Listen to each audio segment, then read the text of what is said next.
Like notes to the outro. These are the songs of our lives.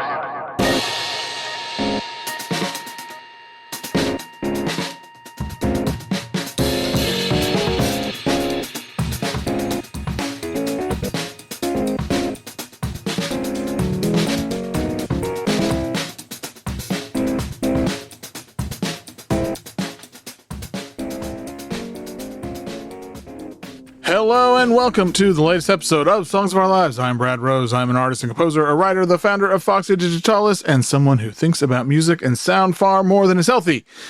Each week, I invite on a guest to talk about the music and the songs that have meant a lot to them and left their mark. Previous guests include Ben Chasney, Charmaine Lee, White Boy Scream, Carolyn Davis. I don't know, the list goes on. It's been a minute since we did another episode, so apologies. Maybe this week, I'm absolutely thrilled to have Ruth Garbus on the show. Apologies for the delay. Been gone about a month, but life, it happens. So hiatus over, back to some new episodes, hopefully each week, but got some good stuff lined up. But anyway, enough about that. Let's talk about Ruth, because Ruth fucking rules. She's got a new album called Profound out on June 12th on Orindel. And I've been aware of and an admirer of Ruth we're going on over 20 years now. So she first sort of came on my radar. She was part of the wonderful psych folk. I don't know. Free folk. What do you call I don't know. Whatever. She was part of Feathers. Feathers were fucking great. They did one record, a bunch of cool CDRs. And yeah, I love that band. I still put their song Come Around on mixes sometimes. What a song that is. But Ruth has got a slew of fucking great solo records, man. And the newest one, Profound, is, I probably say this a lot, but it's my favorite one that she's done. I don't know. There's just a lot there. I could have done the whole hour just talking to her about that. But I didn't. Can you tell I'm doing one of these intros in a minute?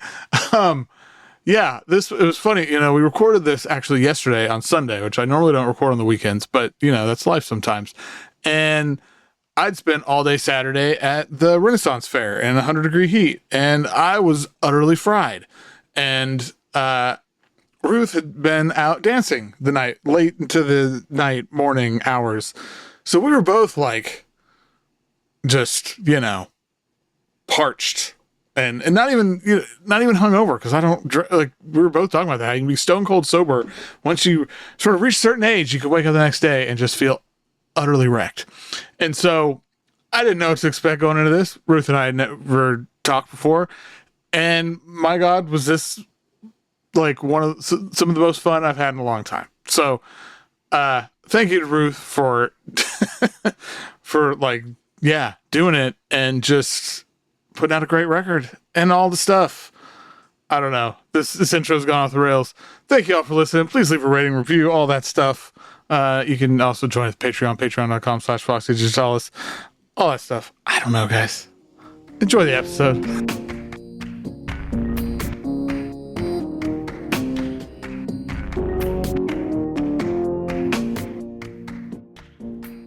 My guest today is a songwriter, a singer, a guitar player, a lot of things. I don't know. It's Ruth Garbus. Welcome to the show. Woo, woo, woo. Hello. So you have a new record, Profound, coming out June 12th on Orindel. Is that, I don't know, that's how it's pronounced. I believe it's Orindel. Oh, Orindel. Okay. That's how I've been saying. I don't know how I've never thought to ask Owen how he pronounces it, but I think it's just Orindel. Okay. Well, Owen, if you're listening to this, you can let us know which one is right.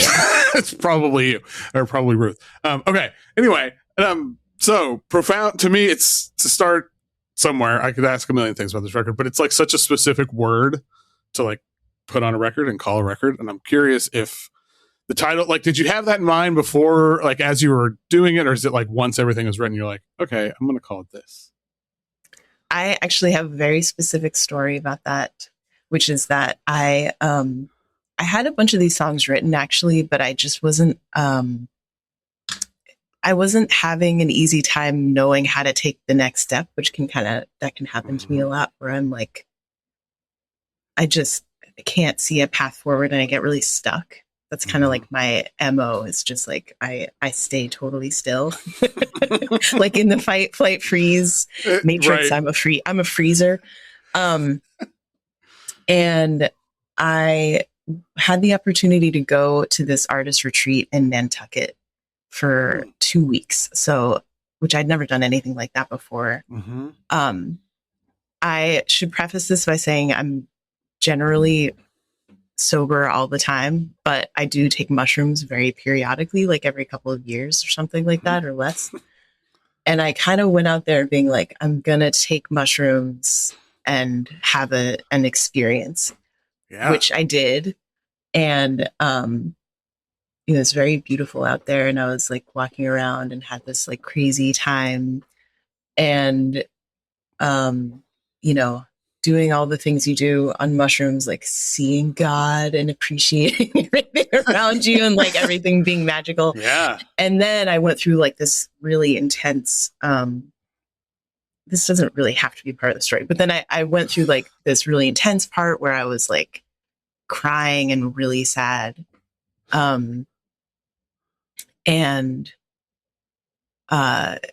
Anyways, after that whole journey, I was really worn out and I was walking back to the house where me and the other songwriters were all staying.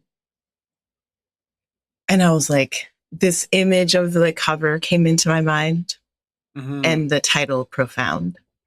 I love it. And I was like, and the cover, the original idea for the cover was like a black and white image of me, which it didn't turn out to be, but whatever. But that was the title. I don't think I ever would have chosen that title if it hadn't been like coming from that drug experience, because it's like pretty, it's kind of silly and arrogant. I mean, yeah, it is kind of a hell of a thing.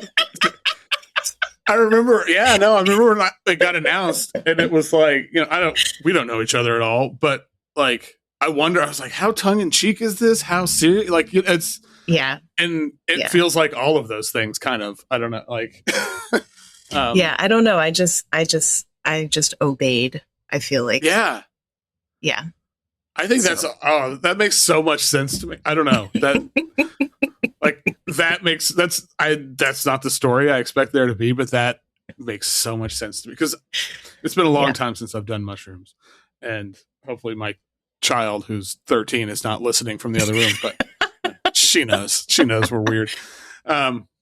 She told us the other day that we're the coolest, all her friends think we're the coolest parents that exist. So I'm like, that's okay. Awesome. But like that, like when I think about the last few times I did mushrooms, profound is like, it does, you have these, it is a very can be a very profound experience of like all the shit. Like, it's beautiful and amazing. And oh my God, it's so intense that I'm like literally weeping on the beach. And it felt like, what was I going to say? It felt like I have found that I kind of trust things that come from mysterious sources, like messages that come from mysterious sources, more than a lot of other sources of information. So I tend to just like, I'm like, that's what it has to be. There was a friend of mine was like, you don't have to take every idea that you get when you're tripping and like run with it. And I was like, kind of like, yeah, I do. Like, why wouldn't I? Yeah. I'm a big believer in that. It's like, I don't know. There's just some things where it's like, this is what I have to do. This something in the universe is telling me I have to do this. So yeah. And it's interesting too, because it like locked some image in for me that I was able to like, okay, that's what I'm doing. This is what the cover is going to look like. This is the title. All these songs are going to go on this thing. And part of what that epiphany was it doesn't matter how the music is recorded. I could be making voice memos on my iPhone and put it on a fucking record. and do all the same level of promotion and all the stuff that I've been doing for the last few albums with Orindel. Like, there was just something about it that it like provided me a direction to go in. And also, I never would have put my big face on the cover of an album. And I do feel like there is some truth to like,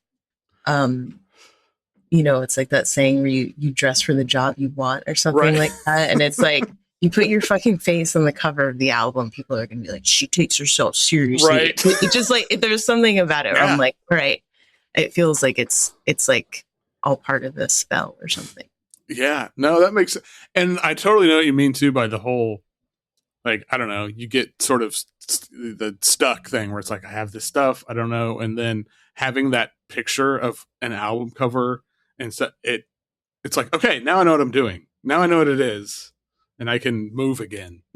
Yeah, like, exactly. That makes so much sense to me. Well, damn, I don't know how we should just end the podcast here. No, that's a really good story. I did want to ask about the, is it Faure? I don't know how to say his name. The translations. Yeah. Cause that feels like this distinct thread on the album. And like, honestly, his Requiem piece is maybe my favorite piece of music ever written in the history of music. Mm-hmm. I'm curious what drew you to that music and like, yeah. I started listening. I just encountered it in voice lessons. I mean, I think I've known for a while that I feel an affinity for those composers from that era. Mm-hmm. I can't say that I've like dug into it super deeply, but it's stuff that I worked on with my voice teacher. Her name is Junko Watanabe, and she works at the local school here in Brattleboro, the Brattleboro Music Center. And yeah, I just loved them. So I was working on those pieces in voice lessons in a much different way, where I was like, she was teaching me how to pronounce French in the specific way that you do when you're singing, which is completely different than how you would properly pronounce it if you were just speaking French in France or whatever. There's like a lot of rolling of the R's and stuff like that. And I never got super great at doing that. But I just love the pieces a lot. And I knew that Nick and Ellie would love them too. So we, I don't know. I think I just wanted to have maybe a little bit more of a relationship with the pieces. And I also I couldn't imagine like actually trying to speak French in front of me.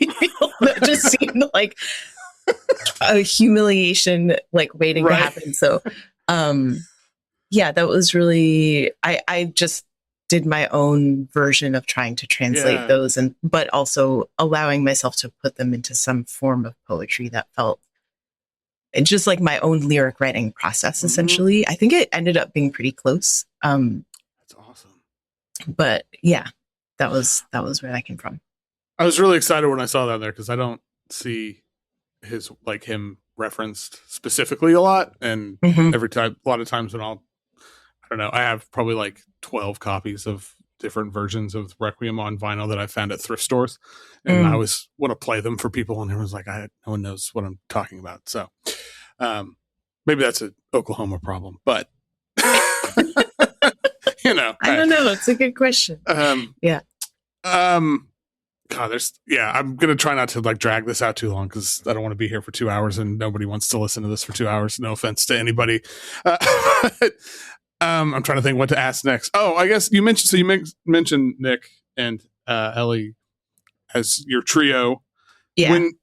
How much of like what's on the record came out of, playing with them versus like what you brought in as sort of finished songs?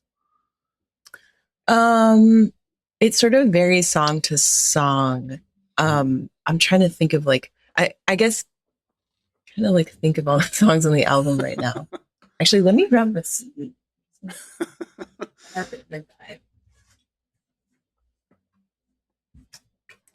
Let's see here. Okay, so I started writing songs on piano, even though I barely know how to play. Oh, nice. So a few of the songs, like First Song, and I Think I'm Ready Now, I should say. And Tip of the Hat to Fleur and Sunny Summer Guy and Tall Face. Those all of those and Nothing and Everything too, and 500. So the ones that I wrote on keyboard, it's kind of like,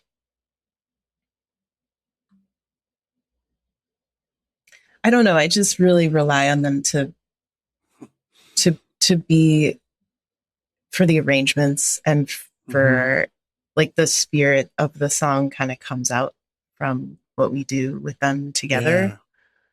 Yeah. They're both really incredible musicians, and I just like clearly wouldn't be able to do what we're doing together on my own in so many different ways. And I don't know really what else to say about it. I don't know. It's like, I feel like it's like we're like a unit, you know what I mean? Yeah. So even something like All Alone, which was on an EP I put out in like 2021 or something, and I did it by myself, that has become,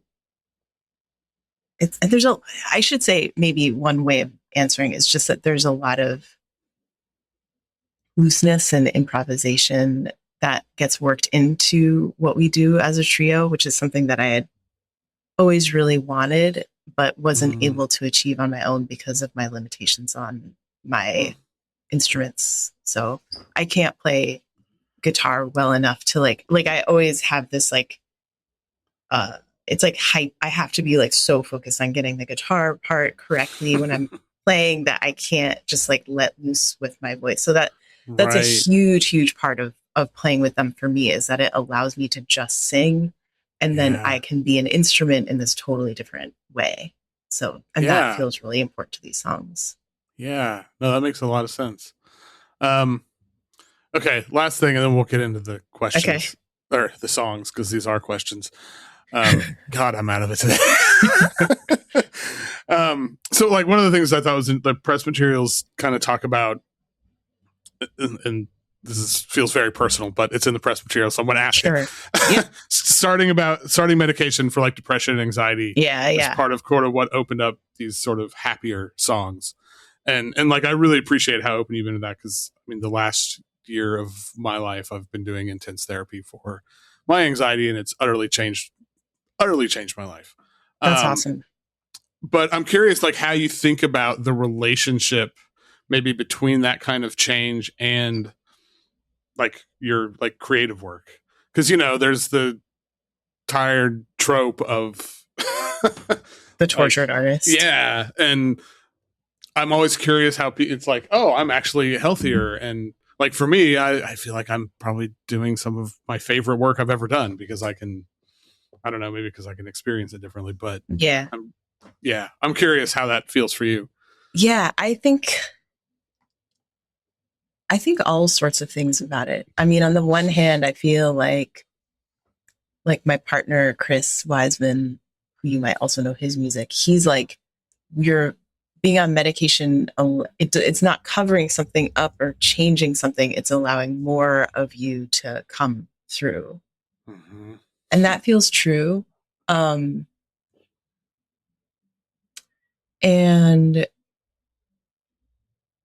God, it's like, it's been a few years now that I've been on this medication. So I don't know. I have like I have mixed feelings about it. I'm not someone who's like, I got to get off these now. But sometimes I do wonder about the way you asked specifically about my creativity. I feel like it has enabled me. I mean, because speaking of like the freeze thing, I really have trouble moving forward. That stuckness can get really bad sometimes. Mm-hmm.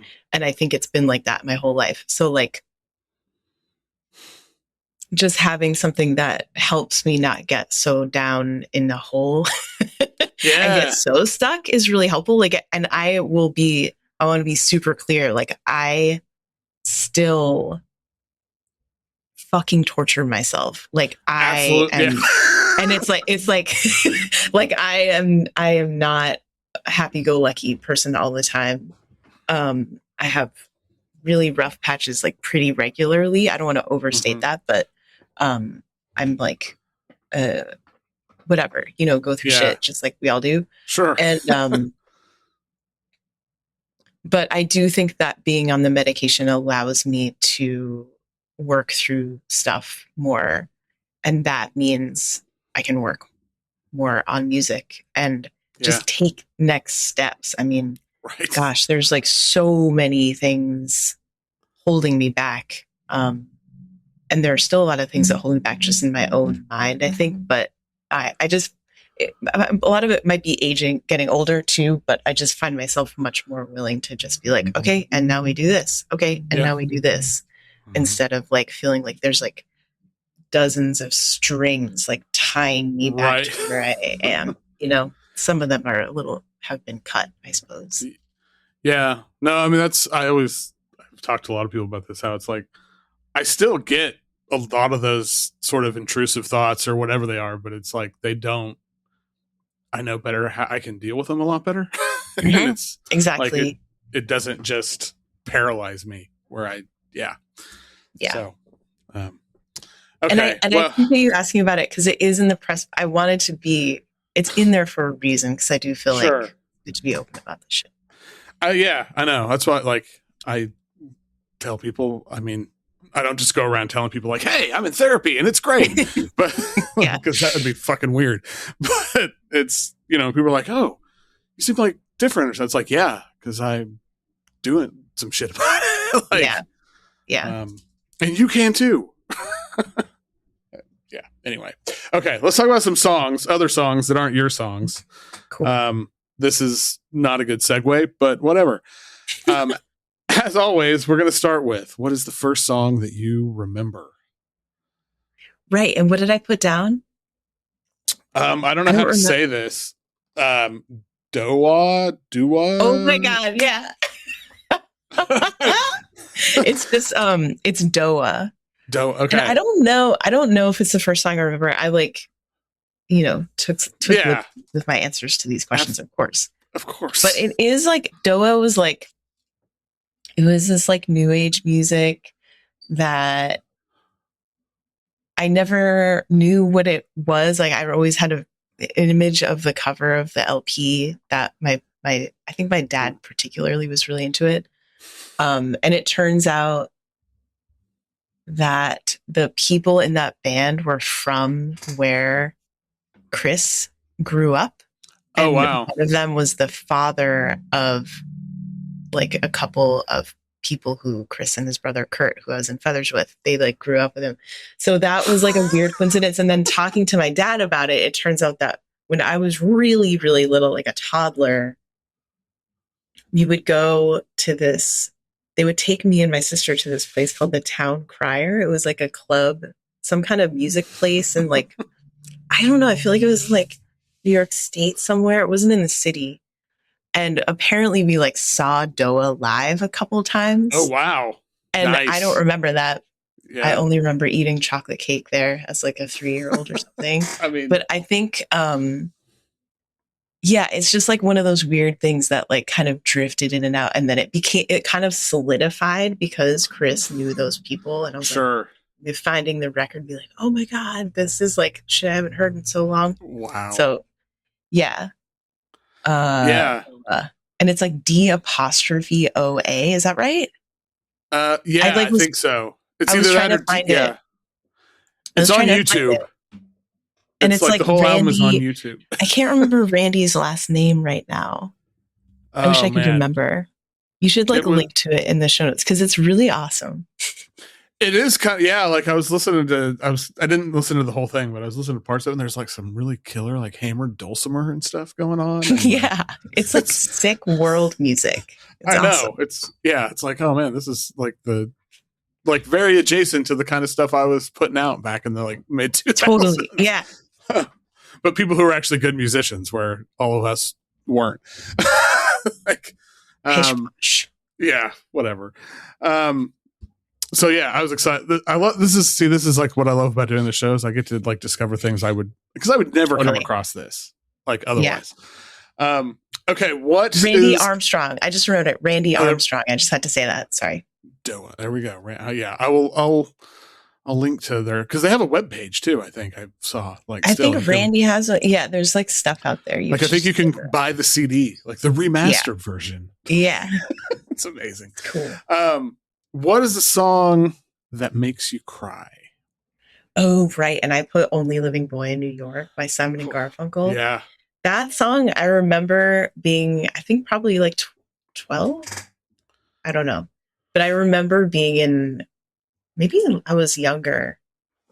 I remember being in our living room and like making some kind of fort, like putting like a sheet over chairs and listening to that song and just like feeling almost sick. You know what I mean? Like just with this emotion and yeah. And I, again, leeway, there's not really a song that I can put on that will reliably make me cry. And in fact, a lot of the music that makes me cry lately has been, how do I say this? Just like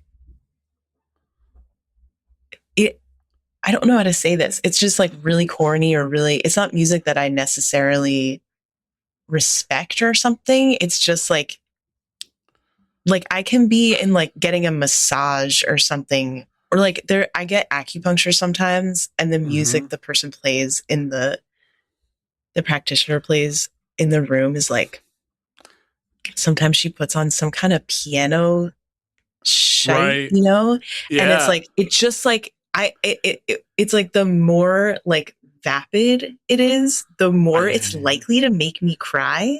I don't know why this is, but then Only Living Boy in New York is a song that I think is stunningly beautiful, and it gives me kind of shivers, and it's like, and I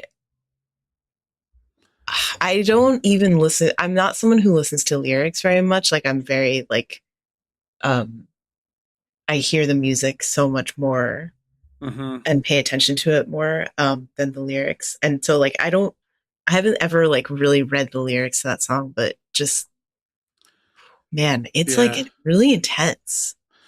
I know. I feel like it's one of those songs, and I feel like Simon and Garfunkel are really particularly good at this, where like musically it feels, there's like a gentleness to it, but it also is just utterly crushing. It's like this velvet hammer or something. Yeah, totally. And totally. Yeah. It's really overwhelming. I have like chills thinking about it right now. I know, right? Overwhelming, I think, is the perfect word for it. And it's not a song I'm just gonna throw on for shits and giggles. Yeah. Although, speaking of songs you may throw on for shits and giggles because it puts you in a better mood. What is the song that puts you in a better mood? What did I put for that one? Oh, I put that Ween song. I love that song. With My Bare Hands.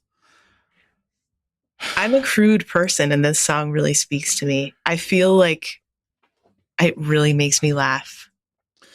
It's funny. Ween comes up semi-regularly on the show. Like for my whole life, I never was like a Ween. Like I never really connected with Ween. But then like Maurice is maybe like the biggest Ween fan in the world.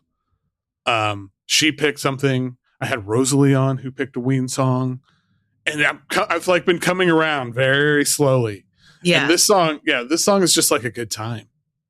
It's really crazy. It's like outrageous. It's so outrageous. Yeah. And I'm not a big lyrics person either, but I'm going to be your lawn mower and cut your fucking grass. It's like such an amazing lyric. Your fucking grass. It's like really dirty and raunchy. I really like it. I was in a terrible fucked up mood 2 weeks ago, and I put that song on repeat while I was driving somewhere, and it was like the only thing that could soothe me. I love it. I mean, I'm like I said, I'm coming around to Ween, and I think a big part of my aversion to Ween was that when I was in high school and Ween were kind of coming out or whatever, a bunch of people I couldn't stand were obsessed with them, and you know how that can just color your opinion of things unreasonably. Absolutely. But well, okay, if it's not With My Bare Hands, what is objectively the greatest song of all time? I can't remember what I answered, but tell me what I said for that one. Well, so you actually gave me three, but I'm right. But the one that I'm picking. So the three you gave are Reason by Earth, Wind and Fire, She Said by the Beatles, and Reggae Woman by Stevie Wonder. All objectively fucking all-time great songs. But I picked Reasons because Earth, Wind and Fire are like totally, they're music. Incredible. Yes. And I love a good falsetto, and there are a few better. I just feel like they deserve. Well, I can't remember what happened. What was it that happened a while ago? It was like David Bowie and the guy, of course, I can't remember his name, from the lead singer of Earth, Wind and Fire. They like both died around the same time. I think it was the David Bowie time. And it was like David Bowie got all this attention, and Earth, Wind and Fire was just like a fraction. And these guys, it's like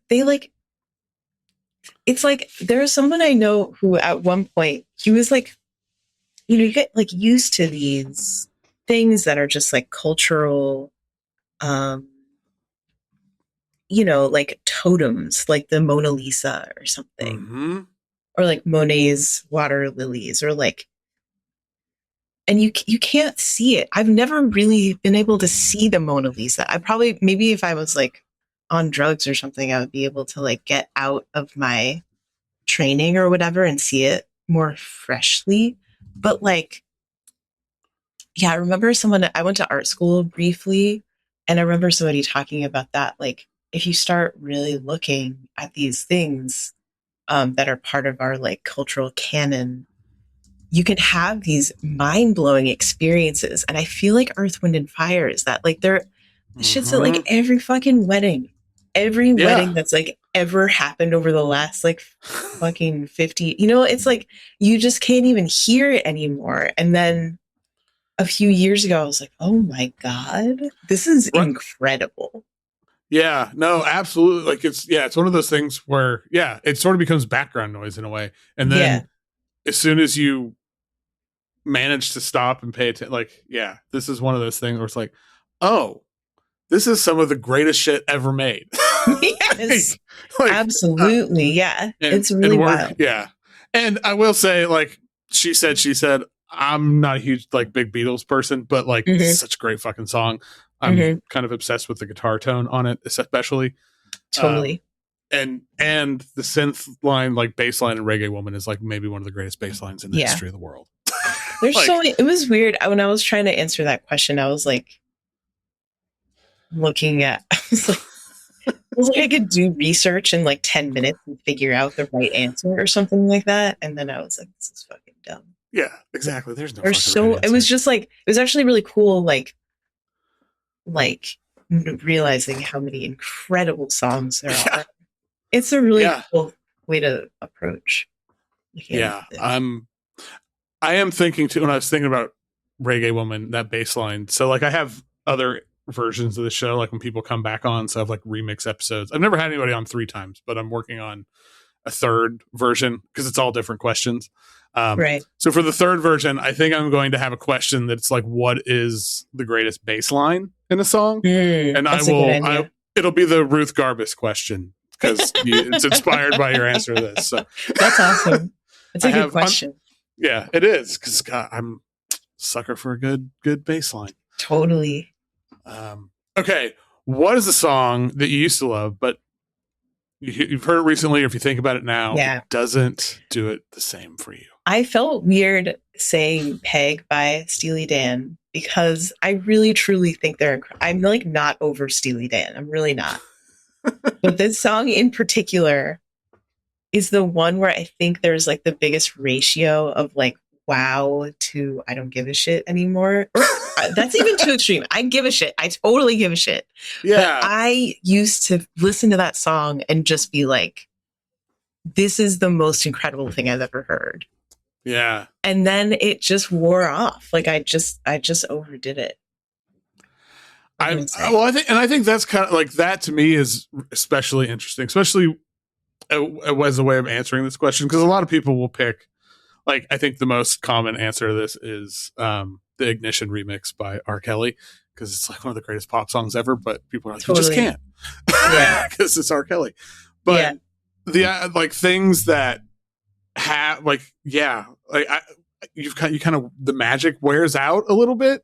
Yeah. And it's kind of a bummer. It is. Yeah. I think I'm a sucker for novelty on some level, and I yeah, it's like I need something to like scratch that itch that's like new. But it, it probably means on some level that it really, really, really soaked in, and maybe now it's like normalized itself because it's like a part of me, which is a good thing. Yeah. Yeah. Peg is part of your DNA. It totally is. Like it might, I don't know, maybe there's like Peg references all over my music now that I'm aware of. I have no idea. That would be kind of badass. Yeah. Okay. What is a song that most people, some group of people, I don't know, whoever they are, people hate it, but you don't care. You love it. Right. And I said like all the UB40 of Labor of Love. Yeah. And so I'm not going to get too far because this comes up again. And I think you have more of a reason for the other question. And because I have a lot of feelings and thoughts about this. You were like so excited to talk about it. Yeah. But we're going to talk about it at the end because it relates more to that. So yeah, I don't want to get it, but yeah, I will say I'm like 100% with you on this. That's the one thing I will say. I just want to say too, I put the album on to just because I was answering your questions and that shit is fucking good. Like the first song came on and I was like, yeah, cheerio, baby. I was just like, got so excited. I got so excited. I did the same thing. I was like, when you put it on, because it sparked this real specific memory. I was like, I need to listen to this. And I'm just like in my studio rocking out to it. Oh, it's so and good. My wife like kind of pokes her head in. She's like, what are you doing? I'm like, fucking rips. So I don't care what anybody says. So the people who hate this, y'all, they're all wrong. You're fools. Okay. On a totally different, first of all, do you think of yourself as a romantic? It's a really funny question for me right now because I got really into reading romance novels, which I never did until like a year. Actually, that's not true. I did. Anyways, it's like become this thing where I'm like, I'm reading romance novels and listening to them. And I'm like, is this okay? But am I a romantic in my life? I don't like, I'm not like, not in the way that I'm not like into Valentine's Day and shit. Like I don't like, me and Chris don't like plan like couples dates where there's like roses and shit like that. But there is this part of me that's like, I describe it, I've realized it's like that, that phenomenon of when something is so cute that you want to like crush it and strangle it. Yeah. That's how I feel about romance in romance novels when like because one thing I've learned about the romance genre is that one of its defining characteristics is that there's a happy ending in every single book, which is part of what a huge part of what I love about it. So like that feeling when the two people that are getting together, whoever they are in the book, when they start being in love and shit like that, I'm like, I get like aggressively like into it. Like it makes me squirm a little bit. So I feel like there's some deeply romantic part of me that like is finding expression through that. But yeah, I'm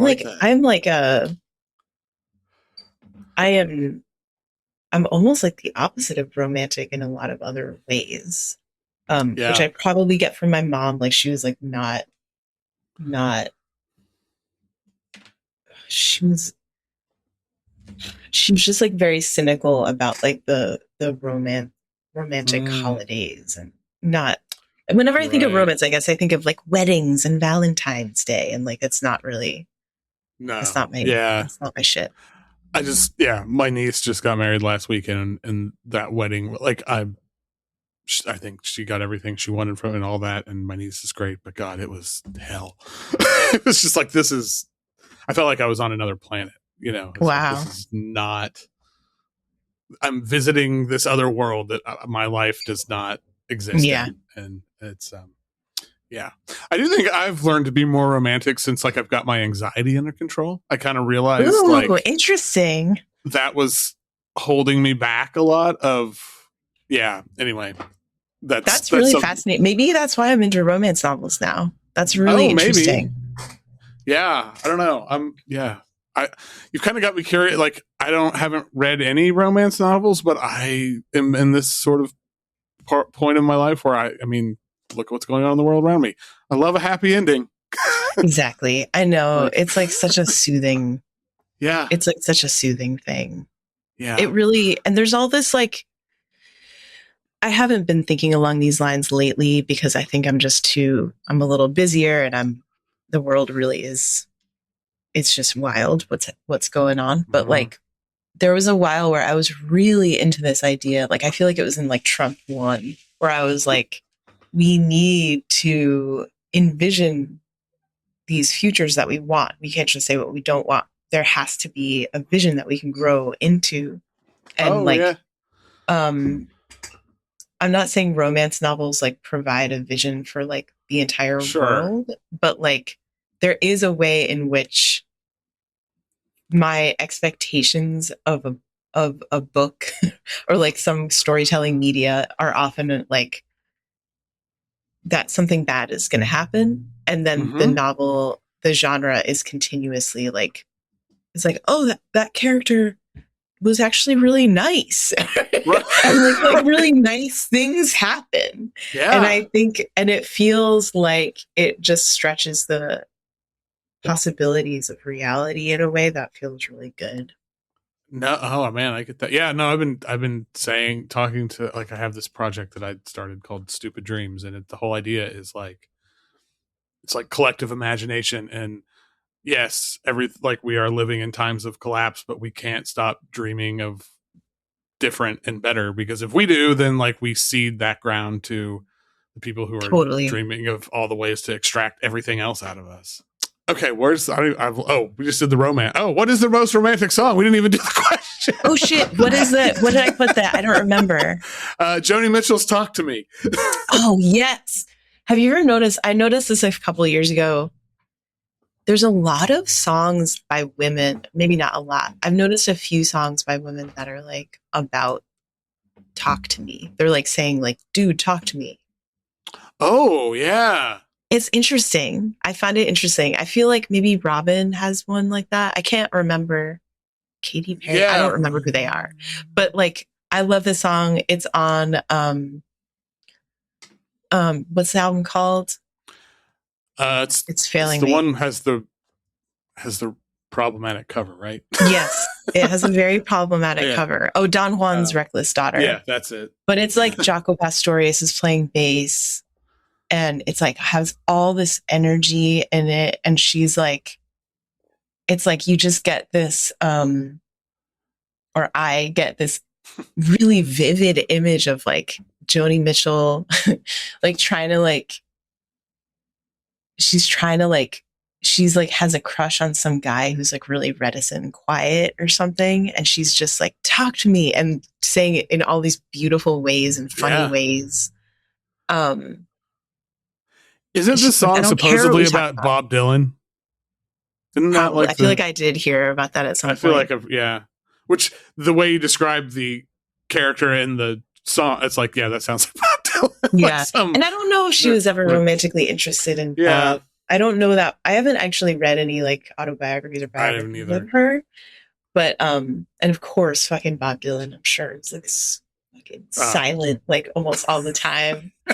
It's so crazy. But he what, sorry, go ahead.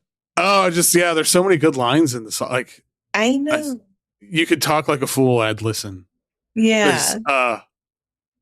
Yeah, I don't know. And she like quotes Shakespeare in it. And I just love it. I just think it's a great song. It's not like the typical, it's not like Barry White or something. It's not like the song you can get down, dude, or something like that. But it's like, there's something really sweet about it. I like it. Yeah, no, I think it's a great pick. Oh, well, speaking of Bob Dylan, what's a song that changed your perspective on an artist, either for Right. And better or for worse? did I cheat? Did I choose? I chose something from. I can't remember anything. I have a terrible memory. What's the example? Yeah, I chose ISIS. Yeah. So I never. I mean, Bob Dylan was always around. My dad's like a boomer, and his sister too. They just like love Bob Dylan, and they would listen to stuff. And I did listen to Blonde on Blonde when I was a teenager. But when I first started dating Chris, we would listen to that album that it's on, Desire. We would listen to it on cassette in his kitchen when I would go visit him. And like, it was awesome. It was like, it like opened up this whole other era of Bob Dylan's music. It opened up this whole other like crazy storytelling style where you're like, I was picturing all these things really vividly. It was just, it's just so cool. It's like super cinematic, not cinematic. It is kind of cinematic. It's kind of cinematic. Yeah, it is. Yeah. Yeah. I think it's interesting. I mean, this is the thing he does regularly, but I remember one of the things that sort of changed my perspective on Dylan. Like, I love that he often just writes songs that are just verses. Totally. Like, there's no, like, that's one of my favorite things in the world. Yeah. It's like, and this is like such a great example of that, because it's just kind of, it's like these relentless, just beautiful images and just phrases, and for sure. It's a really good song. And all right, well, speaking of lyrics and Bob Dylan lyrics, you also picked one of his songs for your favorite lyrics. Yeah. And what is it? Remind me of the title. Father again? of Night. Oh yeah. It's so cool.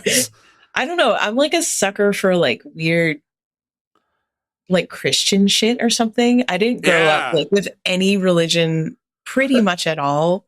And so I don't have a lot of like baggage or scars from that. So I'm like, I don't know. I love it. Yeah. Yeah. Yeah.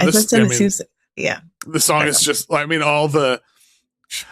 just from a language perspective, all the like teacheth, taketh, shapeth, like all the like, I love that shit. Yeah, it's great. Yeah. Bob Dylan. I have various, like, I inherited. I mean, my dad's still alive, but he got rid of all of his records, and so I have all his Dylan records now that he used to play for me when I was a teenager. And I don't ever listen to them. I probably should pull them out sometimes, but I don't know. Yeah. Yeah. I actually, when I was, I'm not sure if I should even say this, but when I was like, when you asked me to do this podcast, I was like, I like barely listen to music. I'm in no way a scholar of music. I'm constantly around people who are, and I've learned a lot from everybody, but like, I'm like not like diving deep into the like whatever, right? The discographies of like anybody ever. I've never done that. I feel like the deepest I've gone is with like Joni Mitchell and like Paul Simon. And like it's like I'm constantly listening to music and in a way like hearing what other people are listening to and stuff like that. And I listen to stuff, but it's like it was actually really intimidating to do this podcast because I'm like, I don't know. I don't know what to choose. But these songs, yeah. Well, I'm gonna be honest. For me, that makes for a way. No offense to anybody, but like I think it's a more interesting episode. Like, I don't know. Interesting. Because it's all about like your experience of it. I can read the history of the song. I can read. Yeah. To me, this is just like a way of learning about how people got to like make the music they make. Like, what are the things that stuck with you? And, so I think that's cool. Great. So I'm glad you agreed to do it. Yeah. I try to be comfortable with my whatever random collection of characteristics that I have. That being one of them. Yeah. We're all it's the battle we're all fighting every day. Totally. I think you're right. I feel like that's true. Oh, God. What song have you most recently fell in love with? What did I say? You picked 3 again. Oh, I picked 3, right. Yeah. Yeah. Do you remember which 3 you picked? I'm gonna try to remember. Lucifer by A.G. Cook, right? Yeah. There was Getting Killed by Geese, which I've been thinking about ever since I put that on the list. And the third one, I totally don't remember. What is it? Need for Speed, Kim Petras. Oh my God, yes. I loved it. Yeah, I really did fall in love with all these songs. Yeah, I actually, I don't know how, this is not like I'm so above it all. I don't know how I managed to like not hear Geese until this. This was like literally the first time I'd ever heard them. Sure. Yeah. And it's not because I'm just listening to obscure tapes. It's mostly because all we listen to in our house at this point is K-pop. So awesome. But yeah, the AG Lucifers, that's like one of the most addictive songs I've heard in a long time. It's so beautiful. I love it. It is. Oh my God, I love it. Yeah. Have you seen the video for it? No, I haven't. Oh, you got to see it's totally bananas. You got to see the video. It's so good. Okay, cool. Yeah, I really like his production, totally. The way his stuff sounds. Yeah. And Kim Petras, man, I'm like long time Kim Petras. I'm embarrassed to say I didn't know who the hell she was until like the day the first single came out for this album. Oh wow, yeah. Because my Ellie was like, "It's so crazy you're on this." It's like because it sounds. I'm gonna sound like an asshole, but the Pitchfork put a thing up that was like Ruth Garbus, Kim Petras, and there was another band announced new albums today or something like that. And Ellie was like, "You're on this list before Kim." I was like, "Who is that?" And then I went, and they were like laughing at me. And I was like, started listening to it, and I was like, "This shit's crazy." Yeah, crazy. The thing that I've really learned over the last, I don't know, little while. So, like, my kid really got into K-pop, and then my parents never really did that. Like, this is parenting advice for anybody who wants it. Like, don't just accept what your kids are like. Enthusiastically engage with what your kids are interested in, because it's amazing what it's done for our relationship. That's so cool. And also, yeah. So like we listen to a shitload of K-pop, and the thing that I've learned, like with a lot of, the Kim Petras song is a great example, or like A.G. Cook stuff. Some of the weirdest shit is happening in like those genres, like the most experimental music in the world is like this massive produced thing that it's absolutely, and I love that. it's really cool. It's really cool. It makes me joyful. I don't know, it makes me happy to enjoy things that are a lot of people love, yeah. And it's true with Geese too. Like I put that song by them on there, but part of the reason why I was thinking about the fact that I had put them on there is because I also started listening to, as many people did, the Cameron Winter solo stuff at the same time. Mm-hmm. And I remember I had forgotten when I answered that question, but when I put that record on, I felt it sounds so corny, but I felt so seen. I was like, wow, like this is like, it's just really wonderful to enjoy new music. And to feel a kinship with it. Yes. And I feel like with any music that I enjoy, there's some level of kinship there. But with the Cameron Winter stuff, I was like, really felt like we're all in some family or something. Yeah. You know what I mean? I totally get it. Yeah, I know. Yeah. Because I think, a lot of times, you know, like you, I imagine I'm surrounded by a lot of people who make music and create art and stuff. And I often feel a kinship with a lot of that stuff because it's so close, right? But to hear and have that feeling of something that's so far outside of me, Yeah. like it, I don't know. There's like a sort of, it feels, it's like a different kind of powerful joy thing. Yeah. And I think it's like what you just said, though. It's where it's like, yeah, like we're kind of all, we're in this together kind of thing. Like it's not just totally. me.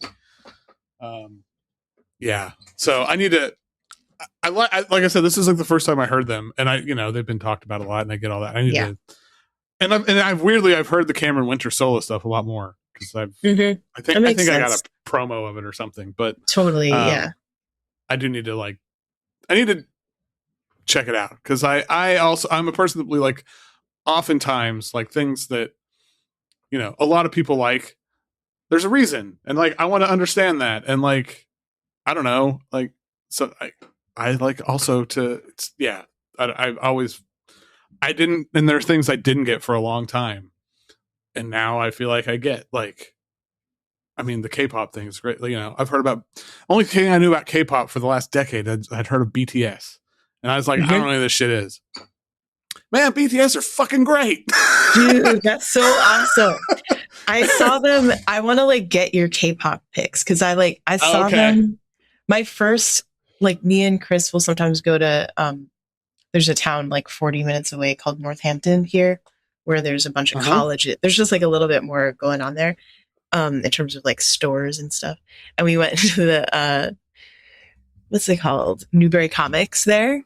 And they have all this, like, they had all this for, I don't think they have it as much anymore, but there was like a year or two where they had just so much K-pop swag, like merch and stuff.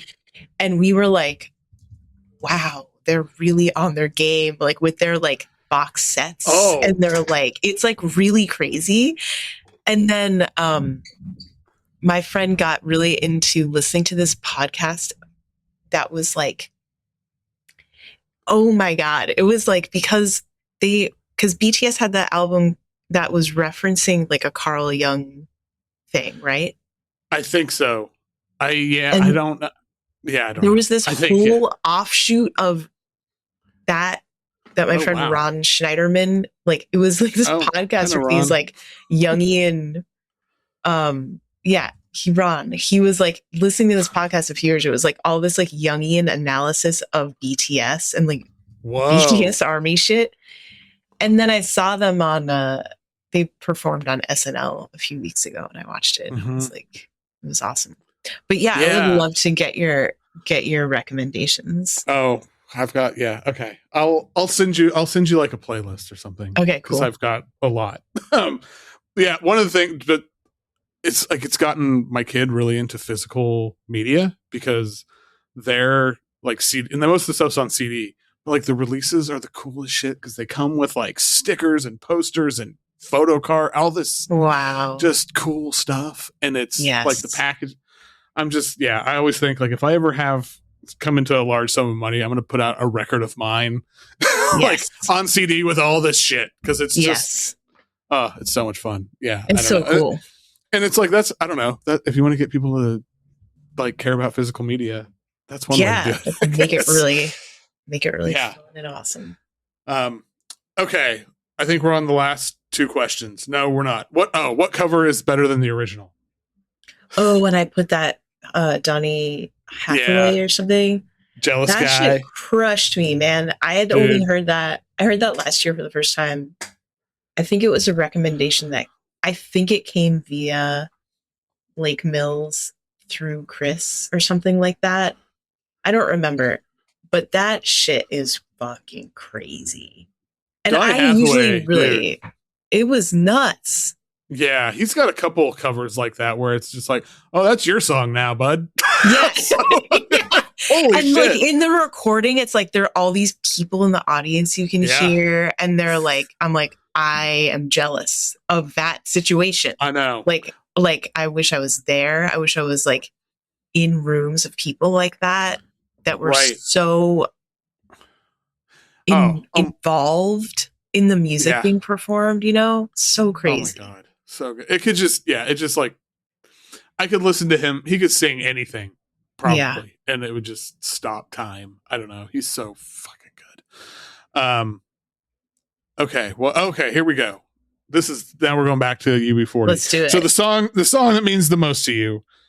So you have a specific reason why the UB40 Labor of Love. Yeah, I mean, album. It really is my sister. Other than the fact that it fucking rules. But Other than the fact that it fucking rules, it's that my sister really was the one who played it a lot. Like, we had the LP as a kid. I think my dad must have gotten it, but she loved that album. We listened to it a lot when I was a kid, and she's like my older sister. She's like 2.5 years older than me.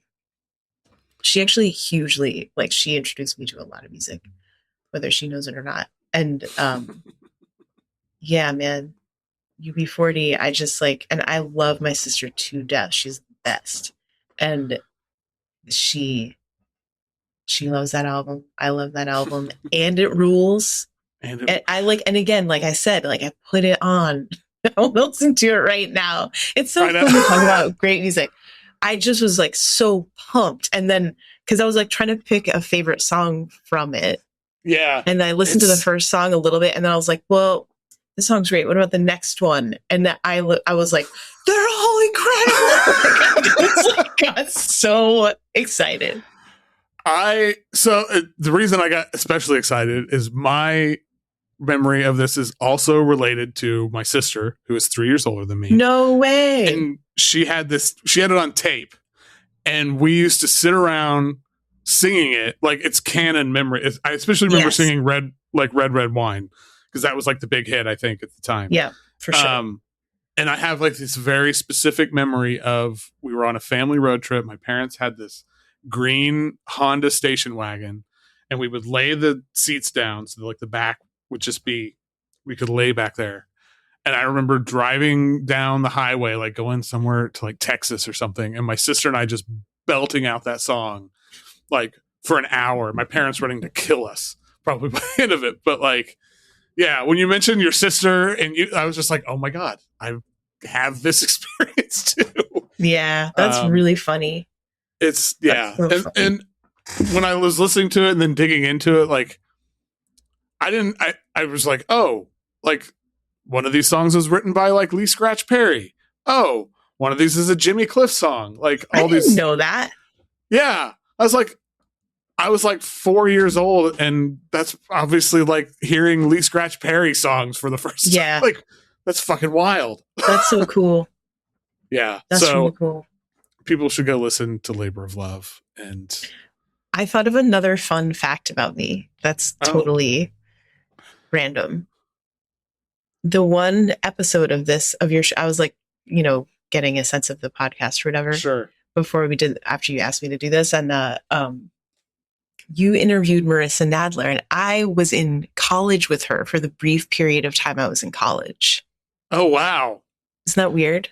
That's wild. Yeah, we knew each other. We weren't like super tight, but yeah, Marissa was like in my class. Oh, that's so funny. Yeah, it was, that was a fun episode because she had appeared on a compilation I put out in 2004 or 5. And we'd emailed each other. We'd never talked or anything. Oh, cool. So that was like the first time we ever talked a lot. Anyway, it was, yeah. I'm always amazed, like, so many people that I knew from back then who put out stuff, who are still putting out stuff. It always makes me feel really excited.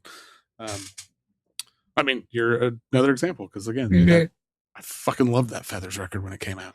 I think I still have those. I still think I have those CDRs somewhere, like the live ones. Special. Yeah, those are cool. Yeah. Those screen printed. And sewn covers or whatever. Used to get them all through from Nemo at Time Lag. Holy shit. Yeah. So it's like a whole other life. Totally. Yeah, for sure. Yeah, I'm still shocked that I'm always shocked that I say this a lot, but it's like, I never thought that when I was 23 and on tour with Feathers, like in California or whatever, I never thought I'd be seeing some of these people like 20 years later. I was just like, there's this cool guy, whatever. Yeah, it's like this like, see you brief later. moment. And then it's like, actually, you're going to see this person every 3 years for the rest of your life. Like, you know what I mean? Yeah. It's like, it's so crazy to me. It's really awesome. It is. Yeah. It's always such a, I mean, speaking like the thing of getting older, but it's like the people who stick. It's really, it's often not who you expect. Do we have, we do have the last question. What is your favorite song? What did I put for that? Sly and the Family Stone. Oh Time. my God. I've been thinking about that. I can't believe I forgot. What a fucking song. I love that song. I love thinking about Sly Stone because I think he was like in bed recording that, like literally laying in bed with a microphone on his like weird multi-track like home recording setup. I love that song. Oh, it's a great. Oh, I love that song too. I think he's such a fascinating. I don't know a ton about. I haven't read. I don't like her biography or anything. But everything I know about Sly Stone is like, man, what a addition of one. Totally, yeah. I know he really was. I don't know a lot about him either. That's just like an anecdote that Chris told me at one point, I think, and I'm probably getting it wrong. But it's like the way that it was like, I don't know what year that came out, but yeah, well, just thinking about him like home recording at that time and being so casual about it. I'm kind of a sucker for stories about people who don't try very hard. Yeah. They don't work very hard, which I'm sure Sly Stone like was playing music constantly and like worked his ass off and all that. I mean, he was a genius and blah, blah, blah. But there's something about how sloppy it is. And I don't know. It's really, it's beautiful. It's really beautiful. Well, yeah. And I just like thinking about, like recording this on this like home recording. I'm like, I've recorded tons of shit on my home recording setup and it just doesn't sound like this. What the hell? I mean, it's because I'm not Sly Stone, obviously, but in case there was any confusion. But it's so funny. Oh man, I love I love hearing. Yeah, I'm always amazed. I love seeing I'm totally with you on the thing where it's like, man, this is an amazing piece of art, and I don't think you tried very hard. That's really inspiring to me. That's like my newest favorite insult is being a try hard. Right. Yeah. It's like you fucking try hard. You suck. I know. I'm trying to be the opposite. I'm trying to be a whatever. I don't know. I guess it's just lazy is the opposite. Whatever. Again, trying to lean into my weird characteristics. Well, hey, we got through everything. This was like far more fun than it had any right to be.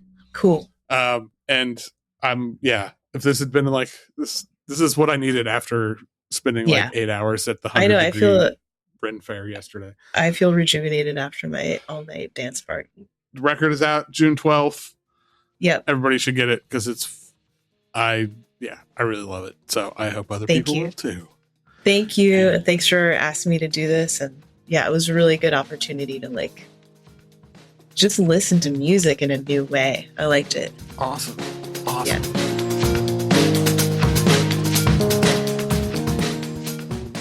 Once again, thank you to Ruth Garbus. Lots of good links in the show notes. I've got a link to her playlist, of course. The Doa record we talked to, I linked to their webpage.